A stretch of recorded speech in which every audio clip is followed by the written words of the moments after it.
I've always been into hiking. There's something about being out in the woods that clears my head. When I heard about this hidden trail in the Appalachian Mountains, I knew I had to check it out. It wasn't on any official maps, just something mentioned in an old forum post I stumbled across late one night. The post didn't have much detail, just enough to say the trail was untouched, wild, and something only a few had ever found. I drove out early on a Saturday morning, hoping to make the most of the day. I found the trailhead just where the post said it would be. It didn't even look like a trail at first, just a gap between some trees. It felt like I was stepping into another world. The path was overgrown, with branches hanging low and brushing against me as I walked. Everything was quiet. No birds, no wind. Just me and my footsteps crunching on the leaves. The deeper I went, the weirder it got. About an hour in, I started noticing things. I passed this big rock sticking out of the ground. It had moss on one side and a weird dent in it. At first, I thought it was cool, but then I saw it again. And again. I swear I wasn't walking in circles, but that same rock showed up 3 times. I tried to shake it off and keep going, but then my compass started acting weird. The needle wouldn't settle. It just spun, like it didn't know which way was north anymore. That's when I started to feel uneasy. I told myself to keep going, that I'd figure it out, but things just got stranger. The air felt heavier, like it was harder to breathe. I couldn't hear anything, not even my own footsteps sometimes. Then, just when I was about to turn back, I found something. It was an old beat-up backpack sitting in the dirt, half covered in leaves. It looked like it had been there forever. Inside, there was a journal. The writing in the journal was all over the place, like whoever wrote it was panicking. They talked about the trail looping back on itself, compasses not working, and this feeling of being watched. One part really freaked me out. It said, "The mountain won't let me leave. I think it's alive." The last entry was just scribbles, like the person lost it completely. That's when I realized I had to get out of there. I tried to backtrack, but the trail wasn't the same anymore. Trees were in different places, and the path would just stop or split into 2 when it wasn't like that before. I started running, hoping I'd stumble onto something familiar. But the harder I tried, the more lost I felt. By nightfall, I was completely drained. I set up my flashlight and sat under a tree, trying to calm down. That's when I started hearing it, whispers. At first, I thought it was the wind, but it wasn't. It was low, like people murmuring just out of earshot. I shined my flashlight around, but there was nothing there. Just darkness. The next few days were a blur.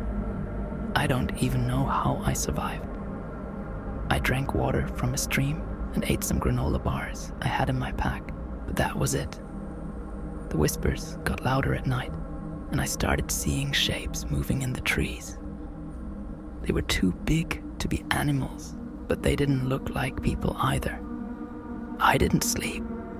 I just kept walking, hoping I'd find a way out. Eventually, I collapsed. I couldn't move anymore. That's when I saw them, figures standing all around me. They didn't have faces, just these hollow eyes that stared right through me.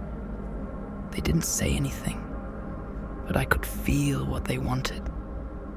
They weren't going to let me leave. I blacked out after that. When I woke up, I was lying in a clearing. Somehow I'd made it back to the trailhead. My car was parked exactly where I left it. I got in and drove home, not looking back even once. I still don't know what happened out there. I tried to find that forum post again, but it was gone, like it never existed. I haven't gone hiking since, and I don't think I ever will.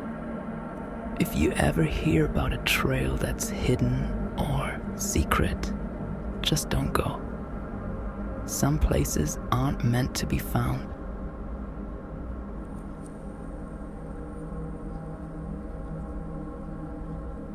I've always been into hiking, especially discovering new trails. So when I heard about a hidden spot in the Rockies called Echoing Canyon, I was intrigued. Locals said it got its name because sounds would bounce around in strange ways. One weekend, I decided to check it out. I set out early, following a barely there path into the canyon. The walls were steep, and as I went deeper, the space got narrower. It was eerily quiet, with only my footsteps echoing. After a couple of hours, I found a small, clear pond. Feeling accomplished, I sat down to rest and have a snack. As I was getting ready to leave, I heard a faint voice calling my name. I looked around but saw no one. Thinking it was just the wind, I shrugged it off and started back. But the further I walked, the more I heard it. My name, whispered softly, seeming to come from the canyon walls themselves. I quickened my pace, but the whispers grew louder, more insistent. Then I heard other sounds, footsteps that weren't mine, rustling in the bushes and soft laughter. Panic set in, and I broke into a run, desperate to get out of the canyon.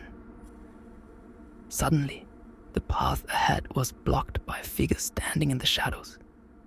I skidded to a halt, my heart pounding. The figure stepped forward, and I saw it was a man dressed in old-fashioned hiking gear, his eyes hollow and empty. He opened his mouth, and in a voice that echoed around me, he said, "You shouldn't have come here." Terrified, I turned and ran back the way I came. But the path seemed different, twisting and turning in ways I didn't recognize. The whispers were all around me now, louder and more urgent. I stumbled and fell, scraping my hands and knees on the rough ground. As I lay there, trying to catch my breath, I felt a cold hand on my shoulder. I looked up to see the man standing over me, his hollow eyes staring into mine. He leaned down and whispered, "The canyon keeps what it takes." With a surge of adrenaline, I pushed myself up and ran, not caring which direction I was going. I just needed to get away. After what felt like hours, I burst out of the canyon and into the open air. I didn't stop running until I reached my car. I never went back to Echoing Canyon, and I warn anyone who mentions it to stay away. Some places are hidden for a reason, and some echoes are better left unanswered.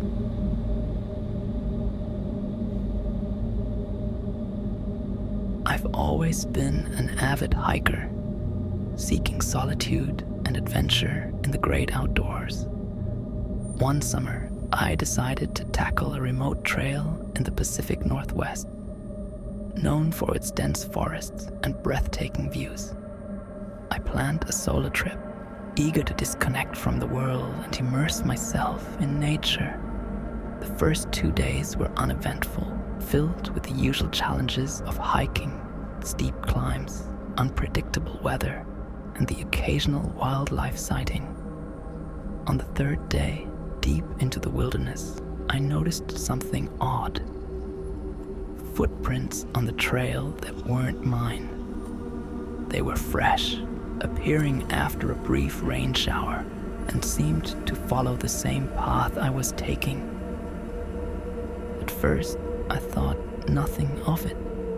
Perhaps another hiker was ahead of me, or maybe someone had taken a detour and rejoined the trail. But as the day went on, I couldn't shake the feeling of being watched. Every rustle in the bushes, every snap of a twig set my nerves on edge. That evening, I set up camp near a small stream. As dusk settled, the forest grew eerily quiet. While preparing my dinner, I heard a faint sound, a branch breaking, followed by hushed whispers. I called out, thinking it might be fellow hikers, but received no response. The unease grew, but I tried to rationalize it. Maybe it was just animals, or my mind playing tricks on me after days of isolation. I secured my food, ensured the campfire was contained, and retreated to my tent, hoping for a restful night. Sleep didn't come easily. In the dead of night, I was jolted awake by the unmistakable sound of footsteps circling my tent. They were deliberate, slow, and too heavy to be an animal. My heart raced as I lay there, paralyzed with fear. The footsteps stopped, followed by a chilling silence. Summoning courage, I unzipped the tent just enough to peek outside. The dim glow of the dying campfire cast long shadows, but I saw nothing unusual. I waited, straining my ears for any sound, but the forest remained silent. The next morning, I found clear evidence that someone had been near my camp. The ground was disturbed, and there were fresh footprints leading away from my sight. A sense of dread settled over me. I decided to cut my trip short and head back. As I retraced my steps, the feeling of being watched intensified. Every so often, I'd catch glimpses of movement in my peripheral vision, a flash of color, a rustle of leaves, but whenever I turned to look, nothing was there. By the time I reached the trailhead, I was exhausted, both physically and mentally. I reported the incidents to the local ranger station, but without concrete evidence, there was little they could do. To this day, I don't know who or what was stalking me in those woods.